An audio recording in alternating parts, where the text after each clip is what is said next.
ভালো লাগে। I love বুড়া। আর কচিমাল পছন্দ না, কচিমাল পারে না। মেসি আমার বাপজান।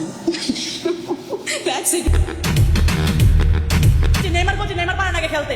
মেসি তো আমার বুড়া ভাই। একদম তিনটা পরে দিছে, পরে জায়গা মতো যাবে না। বয়ফ্রেন্ড নিরাশ করতে পারে, মেসি কখনো আমাদের নিরাশ করবে না। এই বয়ফ্রেন্ড দিছে।